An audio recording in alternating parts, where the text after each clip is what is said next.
Hi guys, this is Jerry, welcome to the channel. This is just a quick video to show you how the EV5 looks like on the dashboard, how to set everything up, how to change a few things. These will be identical to the EV9, potentially the EV3 in the future. If you found the video helpful, do not forget to subscribe and like, that's the best way to support this channel. Alright, this is how the New Zealand version of the dashboard looks like. Of course, we are right-hand drive. This is how the dashboard looks like on the standard driving information. You get the speedo, you get the charging information, which we have about this range to go. And this is most likely a dynamic range. It will fluctuate based on how you drive. Percentage of charging is over here. Level of regeneration is over here as well.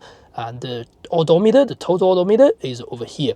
When you start driving, it will show you the power and charge. Depends on if you're accelerating or if you're slowing down. Parking gears or gear selector is over here. Outside temperature and ready sign means the motor is actually switched on. If you do not see the ready sign, that means you're only going to the 12-volt battery, or only the 12-volt battery is connected, not the high voltage battery. Eco means the driving mode is on eco. If you change anything, of course, it will show different display over here. And then that red dot means the parking brake is actually on. On top of the display, you get your lane departure warning over here. The lights are on, and also you get seatbelt warning. Depends on your seatbelt, depends on your sitting position, and you get the speed warning over there. And in terms of display, in the center, you can change a few things. If you want to change anything, this is your menu icon. Again, on some versions or some other vehicles, it might locate on the right, but in this case, this is this particular icon. Click here, you'll shuffle between different menus. In this particular version, there are three menus. The first menu is your driving information. You can see the current trip, 0 Ks, 26 minutes, kilowatts hour, about the consumption, and also the consumption rating over here. If you want, you can go up and down on this particular menu, just like that. Let's say we keep going down, we can see the tire pressure display. If we start driving, it will show the tire pressure on the screen, just like that. Swipe down, we can see the current journey. Next, we can see the after charging. So you can see after charging, the vehicle has been driven 24 Ks, about this time, about this consumption. Because this has been a test drive vehicle and not many people has done a proper drive in these vehicles, this is really high. Do not take this as a reference at all. Keep going down again on the selector. We can see that since last reset, you can see all the consumption, time, and range as well. If you wish, you can also reset this. Let's go up. Let's reset this after charging. So press and hold. Let's reset it to 0, just like that.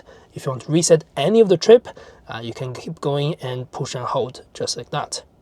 And if you keep going down, we can see the range guide. Right now we have about 489 Ks to go. Depends on how you drive. Again, this will show the dynamic range up and down. Next is the tire pressure again. So click this icon, we can go to the next one. That's your navigation route or anything like that. So right now the navigation is not started, so it's not showing anything about the navigation. Now the route guidance has been started on the navigation. It will show the information over here. Because we're not on the road, it's only showing we are 1.3 kilometers to the destination. But if you're on the road, it will show turn right or turn left at the next roundabout, 200 meters ahead, whatever it needs to be on this particular road. Next one, you can click this to go to your safety driving information. Whenever you start safety driving for the cruise control or anything like that, it will show here of your set speed, of your distance, of your lane departure, or even steering assist, if they're available over here. And then whenever you like, if you want to go directly into the safety driving features, at this particular screen, push and hold the OK button. Now jump directly into the safety driving screen. So let's say if you do not want the speed limit anymore, you can quickly adjust that in the setting. But whenever you like, if you're in home icon, for example, you can just press setup and go to drive and go to driver assistance. Now jump into the same screen, but it's much easier if you go through this particular screen, just like that.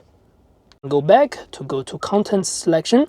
You can enable the wiper and lights display. That means if I switch on the wiper, it'll show on the right if it's rear wiper, front wiper, automatic, or if you switch the lights to manual, auto, whatever you like, it will display on the right. If you do not like that small pop-up notification, you can of course disable that.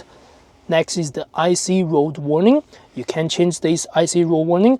If you do not want the warning, you can disable that. But if the temperature drops below 4 degrees, it will give you a warning on the dashboard whenever you start the vehicle, things like that. Blind spot view monitor, that's the specific feature available on the higher spec. Click that for the view, things like that. If you do not want it, disable that. Pretty simple. Next is the welcome sound. You can change that if you do not want it, so it's not going to give you like the music going on when you start the vehicle or stop the vehicle. Pretty simple. Alright, that's the end of this video. I hope you enjoyed the content. If you do not forget to subscribe to support this channel. I will see you next video.